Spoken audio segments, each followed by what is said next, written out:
Deep in Central Africa, there is a forest so vast it generates its own weather, and somewhere inside it, scientists found something they've never fully explained. Before we go further, if you haven't subscribed to Cryptic Finds, do it now. The Congo Basin is the oldest rainforest on Earth, older than the Amazon, darker and far less understood. Governments restrict access, expeditions get turned back, and every few years, something surfaces from the interior that quietly vanishes from the public record before anyone can ask the right questions. Number 10. The forests that swallow sound there are places inside the Congo where the rainforest goes completely silent, not quiet silent. No birds, no insects, no movement in the canopy above.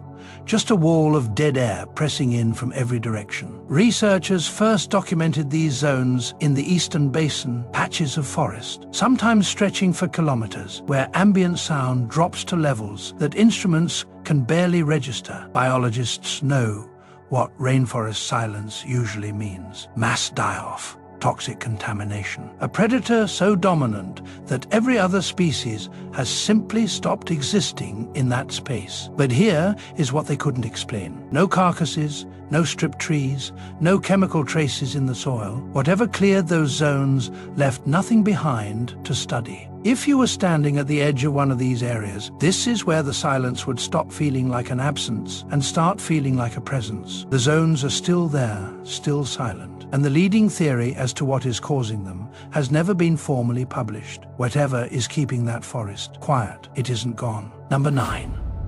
The tribe that shouldn't exist in 2019. A survey team working near the Salonga corridor captured something on camera that shouldn't have been possible. A settlement. Structured, populated, and completely untouched by outside contact. No metal tools, no synthetic materials, no borrowed words in their language that would suggest any interaction with the modern world whatsoever. That alone isn't remarkable. Uncontacted tribes exist. What made this different was the documentation, or rather, the absence of it. Every uncontacted group in the Congo Basin had been officially acknowledged by the 1980s. Locations logged, boundaries respected. They each one quietly accounted for in some government record somewhere. This group wasn't in any of them. But the detail that changed the tone of the entire report was this. When researchers cross-referenced satellite imaging of the area going back decades, the settlement didn't appear before 2010. No structures, no cleared land, no sign of habitation, a community of people living entirely beyond the reach of the modern world that simply wasn't there 30 years ago. No one has formally explained where they came from. No follow-up expedition has been granted access to the area, and the original survey team's full findings were never released. The exist is certain. Everything else remains unanswered. Number 8. Craters with no meteor deep in Equateur province, buried beneath a canopy so thick it blocks satellite imaging at ground level. There is a cluster of depressions in the earth that have no satisfying explanation. Perfect circles, enormous, arranged in a configuration that repeats itself at intervals, too consistent to dismiss as coincidence. When geologists first examined them, they went looking for the obvious answer. Impact debris, meteorite fragments, the kind of subsurface scarring that a high-velocity strike leaves behind for centuries. They found none of it, no shrapnel, no heat signature in the soil, no radiation trace, nothing that a meteor leaves when it meets the Earth at speed. The geological alternatives were considered and quietly set aside. Volcanic activity doesn't produce this shape. Erosion doesn't produce this symmetry. Subsidence doesn't repeat this cleanly across this kind of distance. What the team did find was something they hadn't gone looking for. In the oral histories of communities living on the basin's edge, people whose ancestors had mapped this forest in ways no satellite ever has. The depressions had a name translated loosely. It means the places the ground was fed. Not struck, not collapsed, fed. no follow-up geological survey of the site has been formally published. The depressions remain unclassified, and whatever created that level of precision in the middle of one of the most inaccessible places on Earth has never been identified. Number 7. The Yeezys with no name in 2018. The World Health Organization field teams responding to reports from a remote community in the northern basin documented something that didn't fit any known pathological profile. A hemorrhagic fever, fast, moving, aggressive, and clinically consistent enough across multiple patients to confirm human-to-human transmission.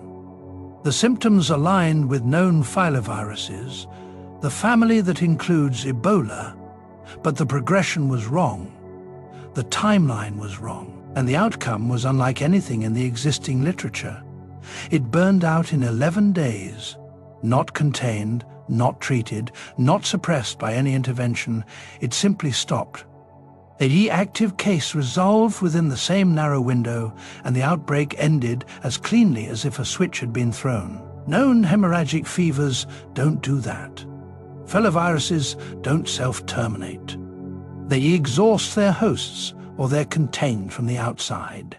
They don't decide to stop spy. The time sample retrieval teams reached the area.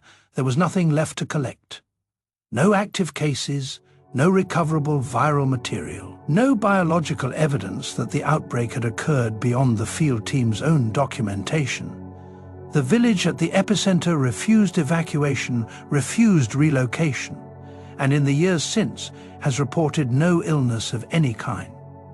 What moved through that community in 11 days has never been named, never been classified, and never been explained. The WHO report exists. The follow-up does not. Number 6. Radio signals from the interior in 1987. Belgian monitoring stations operating along the Congo's northwestern edge began registering something unexpected. A repeating signal, structured, rhythmic, and originating from a zone of approximately 300 square kilometers, with no known infrastructure, no settlements, and no recorded human presence of any kind. The frequency didn't match standard communications equipment. It didn't match natural electromagnetic phenomena, not lightning, not geomagnetic discharge, not anything the monitoring team could cross, reference against existing data. What it did match was a pattern, the same sequence repeating at the same interval for 11 consecutive days before stopping completely. The official filing categorized it as equipment error. The case was closed without a field investigation. That would have been the end of it, except that in 2021, a separate monitoring station operating with entirely different equipment, staffed by a team with no knowledge of the 1987 incident, logged the same frequency signature coming from the same geographic zone, same pattern, same interval. 34 years later, the 2021 team flagged it for follow-up analysis. That analysis, if it was ever completed, has not been made public. The zone itself remains what it has always been. Officially empty, formally unmonitored, and apparently transmitting on a schedule that nobody has yet explained. Something in that forest has been broadcasting twice now that we know of.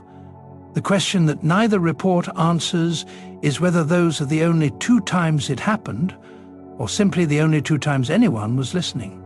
Number 5. The river that reversed in 2004. A 40-kilometer stretch of the Lomami River did something that rivers don't do. It reversed. For approximately 6 hours, the flow turned back on itself, moving upstream against its down current, against gravity, against every hydrological principle that governs how water behaves in a watershed this size. It was witnessed by a missionary team working along the bank, corroborated by local communities on both sides of the river, and logged by a hydrologist who happened to be conducting an unrelated survey in the region at the time. The standard explanations were checked and eliminated one by one. No seismic event was recorded within 500 kilometers, no upstream dam activity. There was no flood surge moving in from a tributary. The weather was unremarkable. The riverbed showed no evidence of a blockage significant enough to produce a reversal of that scale. The hydrologist filed a full report. It was never published. What exists in the public record is a redacted summary, 3 paragraphs, where there should be 30, with the core findings removed and replaced with a notation that the data required further verification. That verification, if it happened, produced nothing visible. The river flows normally now. The missionary team's account sits in a church archive in Kinshasa, and the hydrologist has not commented publicly on what he witnessed that day, or what he believed was responsible for it. Water doesn't reverse without a reason. Whatever that reason was, someone decided it wasn't ready to be shared. Number 4, mass graves that predate all known conflict in the mid-2010s. A LiDAR mapping operation scanning the Congo Basin's interior for deforestation data found something the algorithm wasn't designed to identify. Burial formations, thousands of them, arranged in rows beneath the canopy with a geometric regularity that doesn't occur naturally and doesn't happen accidentally. The kind of order that requires intention planning, a significant number of people working toward a single, organized purpose. The carbon dating placed them in periods that don't align with any documented population in the region. No known civilization, no recorded migration, no archaeological framework that accounts for a community large enough to produce graves numbering in the thousands. In an area that, according to every historical record available, should have been empty. But it was the forensic detail that shifted the tone of the findings entirely. Every skeleton that was examined carried the same trauma pattern, the same location, the same type of impact, consistent across individuals separated by what the dating suggested were significant spans of time. Not a single battle, not a single event.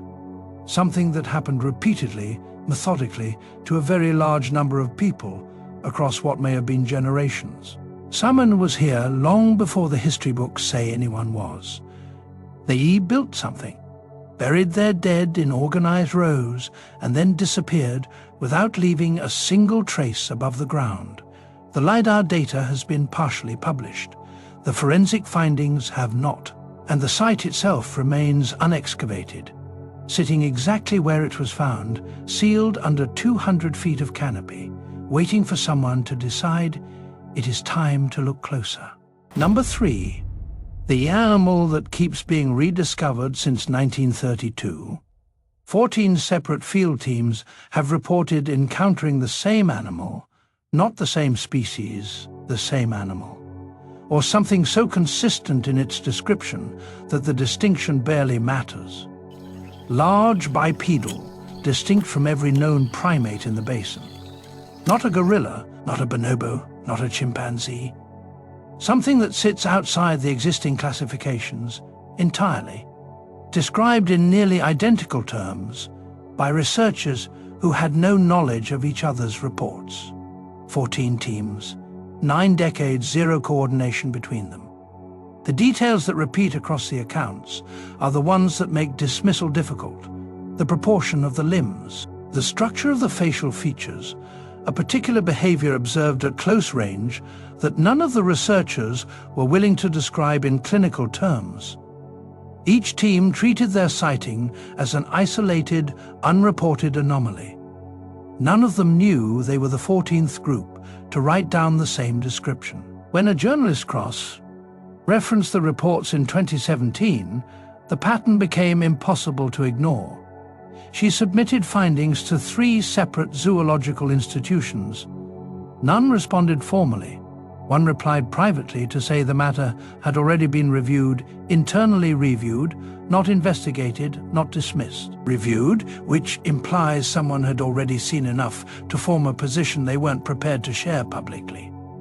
The every dedicated expedition mounted specifically to locate the animal has been cancelled before departure. Different founding bodies, different stated reasons, same outcome every time. It is out there. 14 teams don't independently fabricate the same creature across 90 years. The question has never been whether it exists. The question is why confirming that publicly seems to be something nobody is willing to do. Number 2. The village that returned empty between 2 routine aerial surveys conducted 11 months apart. A settlement of approximately 400 people in South Kivu ceased to exist. Not destroyed, not burned, not displaced by conflict or swallowed by a flood, simply absent. The structures were still standing, the paths between them were still clear. Cooking implements, tools, personal belongings, all of it remained exactly where it had been left, as though the population had paused mid-motion and then quietly stopped being there. No migration trail was identified, no remains were found inside or outside the settlement. No surrounding community reported an influx of people. No regional authority logged a relocation or evacuation. 400 people occupy a significant footprint. They don't vanish without leaving evidence of a direction. The United Nations logged the discrepancy, then reclassified it. The official designation that replaced the original report described it as a census calibration error, a bureaucratic phrase that means in practice that the number was adjusted until it stopped being a problem. But the detail that makes this something other than an administrative anomaly surfaced later, buried in a missionary archive in Kinshasa. A report from 1961, different settlement, same region, same approximate size, the same description, structures intact, possessions in place, population gone. Filed once, never followed up, forgotten for 60 years until someone noticed that the location matched. The same thing happened twice, in the same place, a century apart. And both times, the official response was to quietly ensure it stopped being in the record. Whatever took them, it has done this before. Number 1. What is broadcasting from the dark zone short Karo Isco, 1308 Claude responded. There is a specific area in the northern Congo Basin that appears on no research registry, no monitoring program, and no publicly accessible geographic database. There is a specific area in the northern Congo Basin that appears on no research registry, no monitoring program, and no publicly accessible geographic database. Researchers who know it exists call it the dark zone. Since 2003, 4 independent researchers, different years, different institutions, no connection to one another, entered the area and returned with the same anomaly. Not similar experiences, the same experience, clean memory gaps, discrete periods of missing time, ranging from hours to nearly 2 days, that couldn't be recovered. But that isn't what. Each of those 4 researchers returned carrying a hand-drawn map. None remembered drawing it. None could identify the location it depicted. When the maps were placed side by side, they were geometrically identical, same scale, same orientation, same single point marked at the center. 4 people who never met 4 identical maps. One location none of them can explain. The A team was granted access to enter that location. The departure was scheduled for earlier this year. Correspondence stopped several months ago. The funding institution has issued no statement. Something in that forest has been leaving the same message in 4 separate minds, and it is still waiting for whoever comes next. The Congo doesn't hide these things from us. We do every report found and forgotten, every expedition cancelled, without explanation. Every frequency logged as equipment error, every village that stops being in the record, some owned somewhere, keeps making the decision that we're not ready to know. Maybe they're right.